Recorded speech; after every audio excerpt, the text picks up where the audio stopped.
Naglakad na. Ayan si boss, mga kabayan, naglakad. Ayan si Yorme, naglakad. Nakakawala yung okay.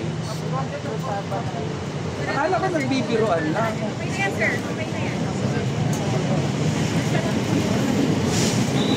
Yun o, naglakad. Sipag sa exercise yan, Yorme ha. Up. Good morning, sir. Morning po. May sulit na sister. Sister.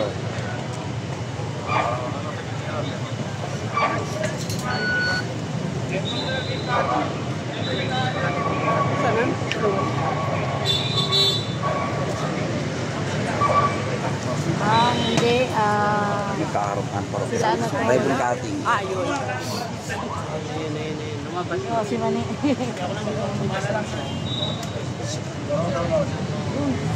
Pogi mo kayo. Ano, sino nakita mo? Si Yorme, syempre. Nalang pogi sa mata ko, joke na. Sabi nga nila ano daw, Ano? mas pogi pa daw sa asawa niya. Ganun.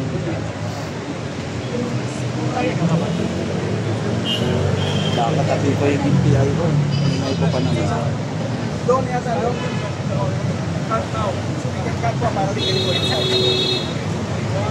Okay, 5, 4, 3, 2, 1.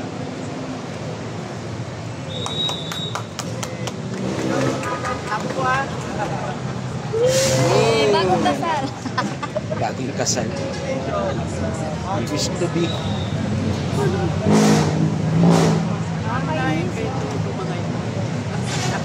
Yung bagong kasal to, sabi ni Man. Malikot lang tayo. Diyan ka lang muna, kanilang muna dito.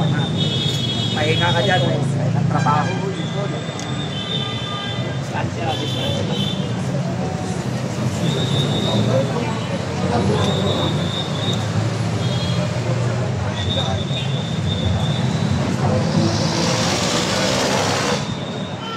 Guys, pag nawalan tayo ng signal,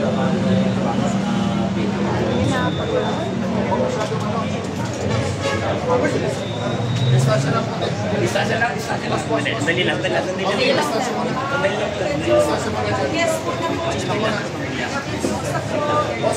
Sa likod na ko.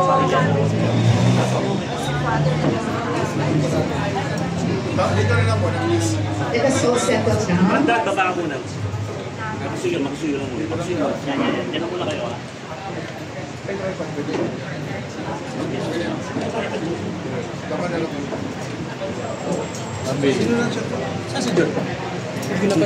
Again, magandang umaga sa lahat. I am Dr. Karen Estepa Garcia, ang chair po ng Department of Family and Community Medicine ng UPPGH.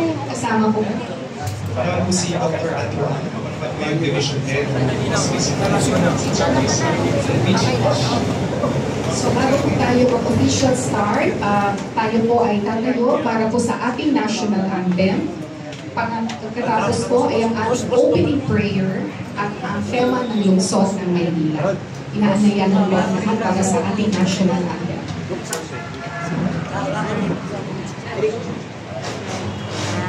Sige, Jeff. Bigayan tayo. Audit. Para lahat tayo. Okay na, no?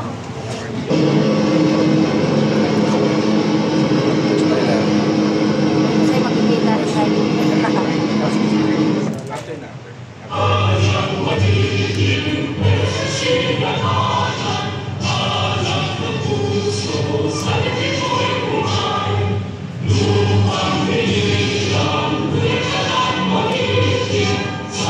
all believers of other faith. Let us remember that we are in the presence of God. In the name of the Father, and of the Son, and of the Holy Spirit. Amen. The Lord be with you. Dearly beloved brothers and sisters, let us pray fervently to Christ, who deemed it worthy to be born of the Virgin Mary, to dwell among us, in order that we can deem it worthy to enter under this roof and to bless this house with His presence. May Christ the Lord be present here in our midst, nourishing your mutual love as brothers and sisters, sharing in our joys and comfort in times of grief. As followers of Christ's commands and examples, we primarily concerned with making this new house a home wherein the sweet odor of Christ's goodness spread far and wide. Sa mga mensahe ng ating mga kagalang-galang na panauhin. Ang PGH Balay Lingap or House of Nurturing Care ay nabuo mula sa salitang balay na sumisimbolo sa isang ligtas at mapagmalasakit na tahanan at lingap na kumakatawan sa malasakit, pag-aaruga at suporta. Kaya po ang ibig sabihin ng balay ng lingap ay buhay, ang ibig sabihin ng balay lingap ay balay ng lingap ay buhay na may alaga. Tunay sa mandato ng Universal Healthcare, ang balay lingap ay sumasailalim sa layunin ng PGH na isama ang hospice at palliative care sa ating healthcare system. Isang pagkalingang may puso, kaubuan at dignidad para sa mga pasyente at kanilang pamilya. Upang magsimula, nais ko pong tawagin ang ating butihing PGH Director, Dr. Gerardo Gapri-Gaspi, para sa kanyang mensahe.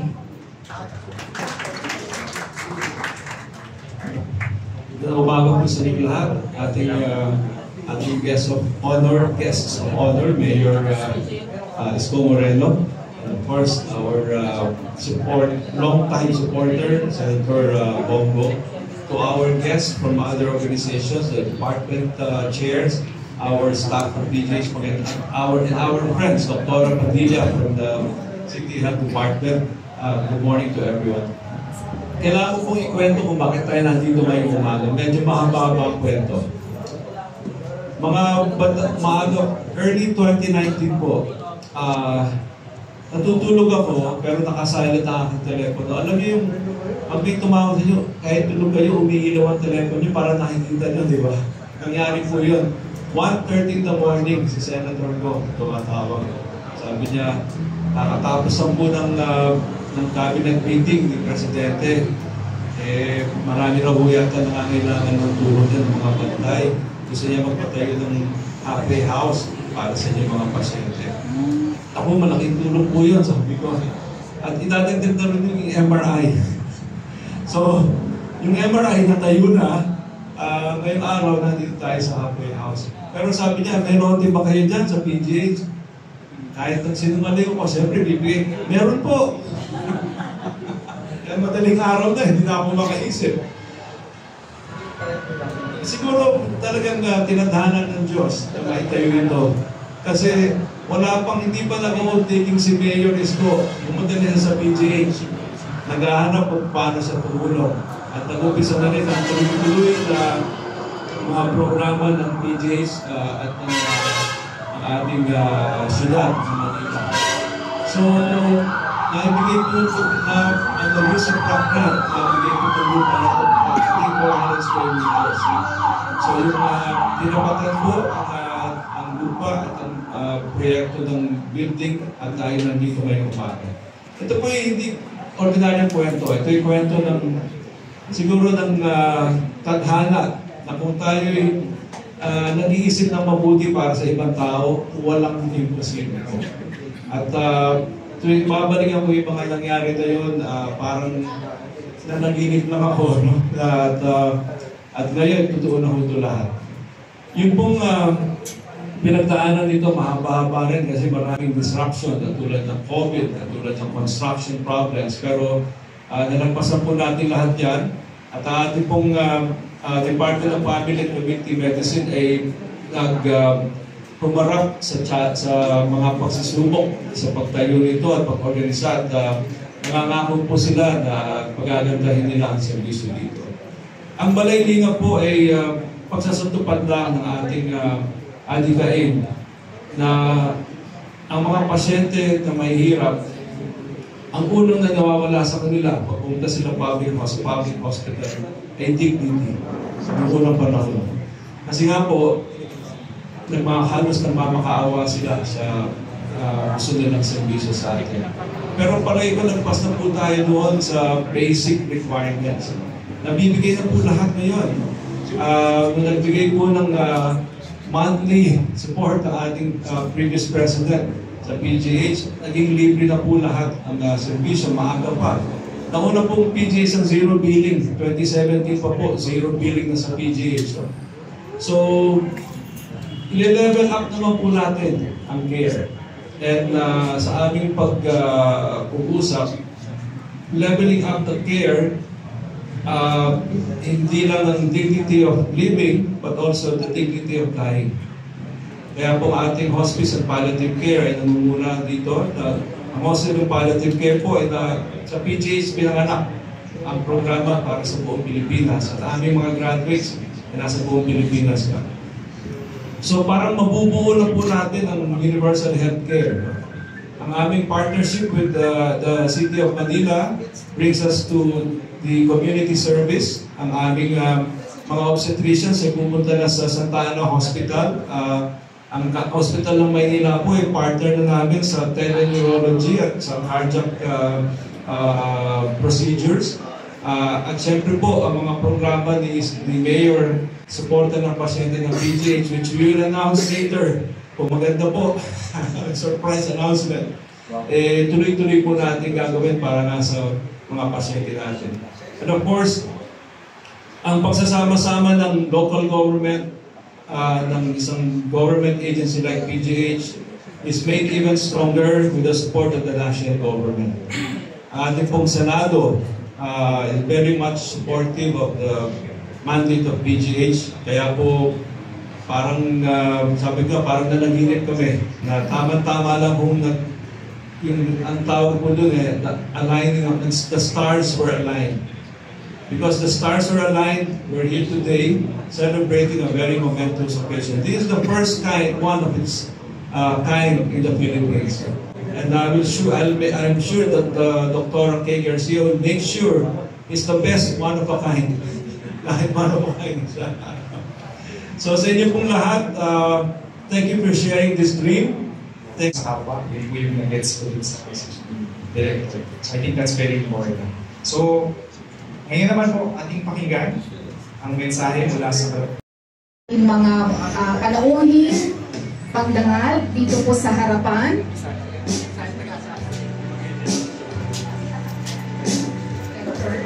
So, pakinggan lang po natin ito para po sa ating official photo opportunity. Kasama po ang ating PGH Director, Mayor Isko. At dito na lang po sa ating ribbon cutting, si Dr. Grace Padilla, Senator Bongo, Kuya Bongo, Dr. Andrew Ang, paki-join na lang din po sa ating photo. Sige po, singit.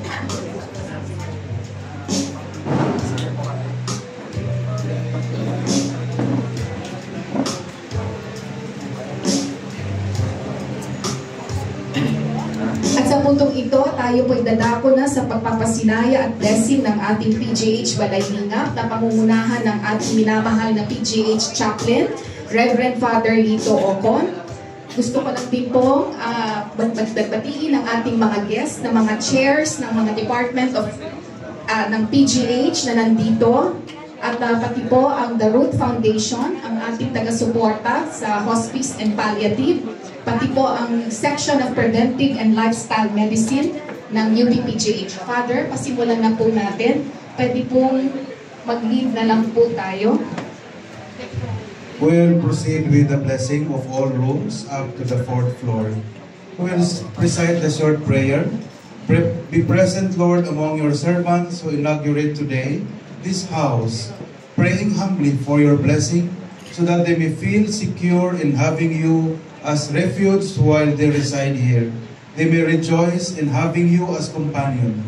While they go out, they may enjoy the welcome you accord when they return home, until they joyfully find the mansion prepared for them in your Father's home, where you live.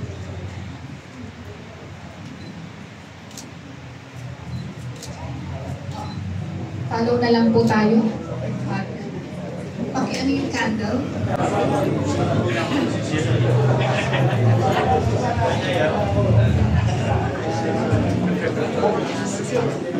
Sa first floor po, meron po tayong 5 kwarto dito sa first floor. Dito po natin ilalagat ang ating mga hospice at palliative care ng mga pasyente.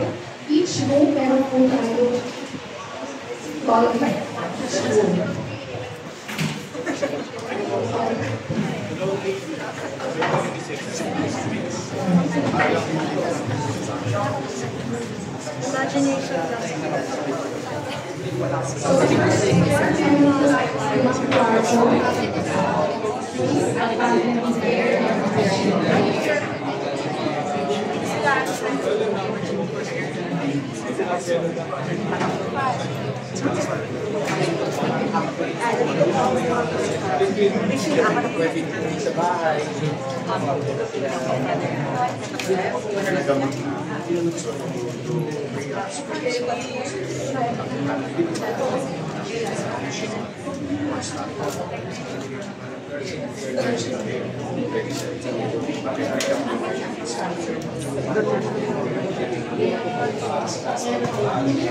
Pwede ko muna natin pa-tips dito po sa ating first floor, mula bata, matanda, cancer at non-cancer. Dito po sa kanilang akyat, sa ating left side, marami tayo sa second floor. Dito po ang second floor. Akit na po tayo sa second floor. Dito po tayo.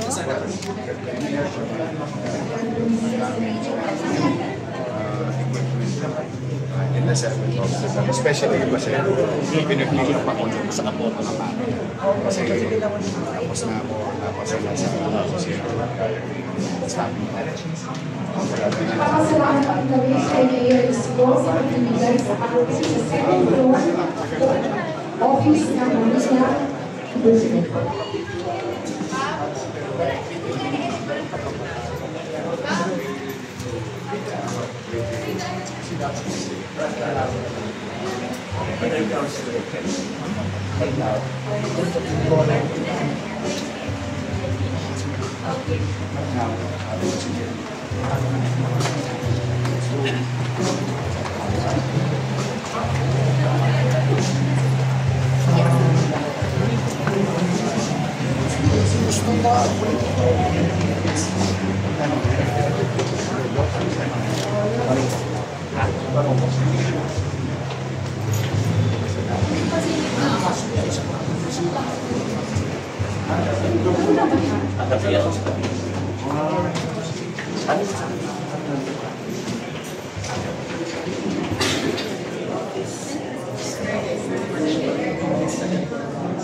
sa 60, sa Baseros.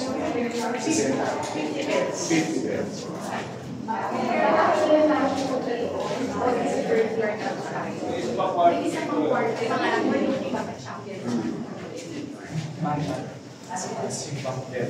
Sa taas po yung halfway house po natin. Sa mga parang dorm. Opo, transient homes. Ayan, transient.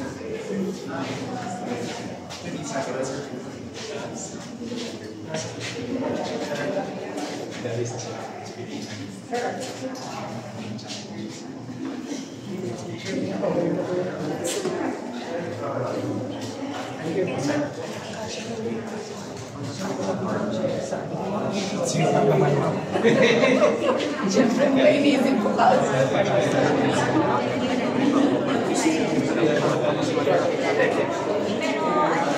Testing.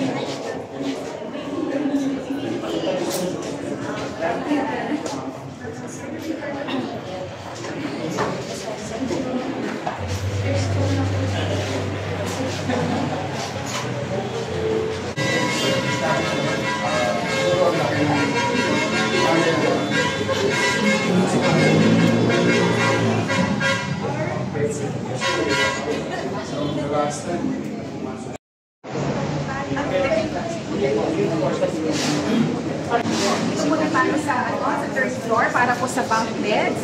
Okay?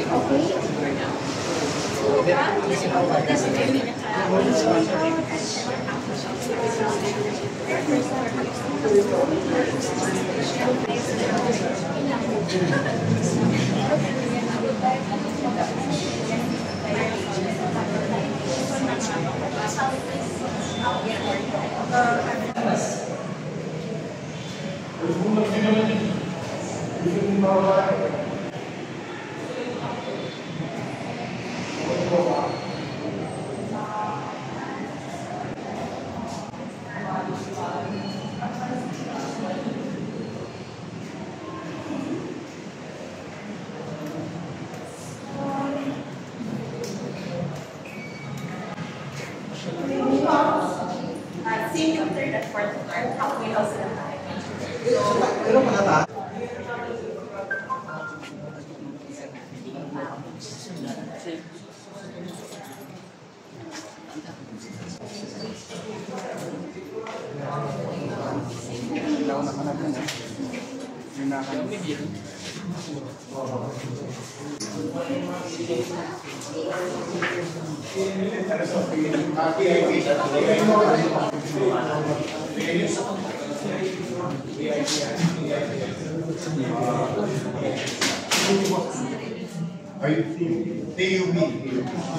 Sa community center yun, pagka gusto nilang open sa gabi.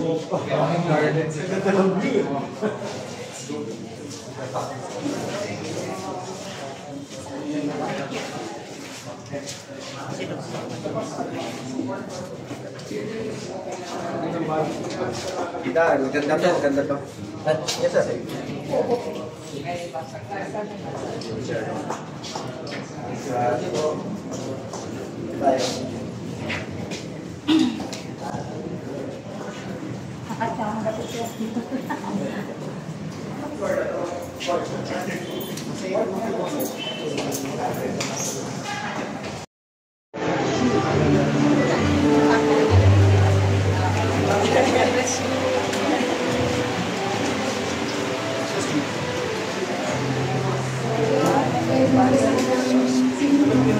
Picture photo. Dr. Gas, kaya po simulan lang natin ang ating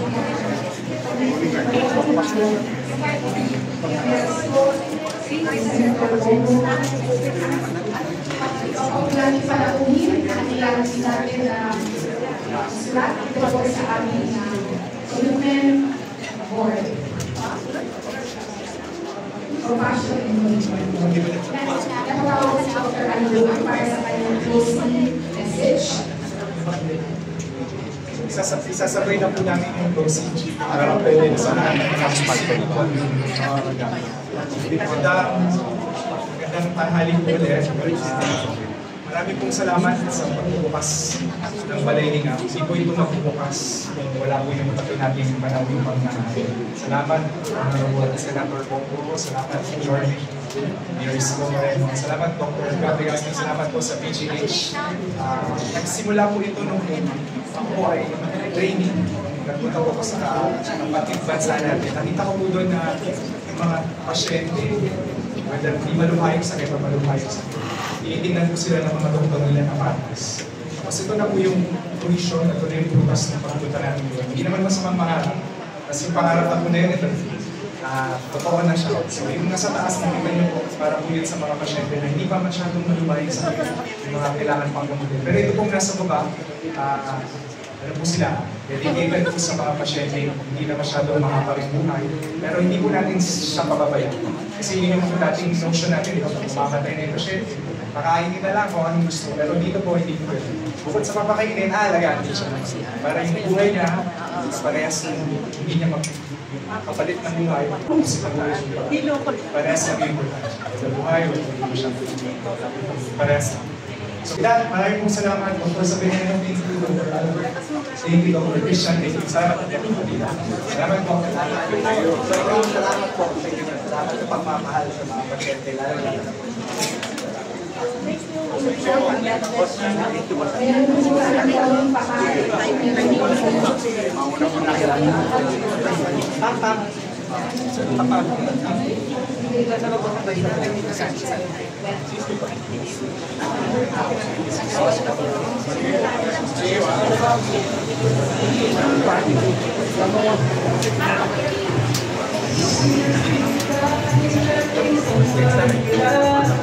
Damang ko pa ng tagana, pagmamahal.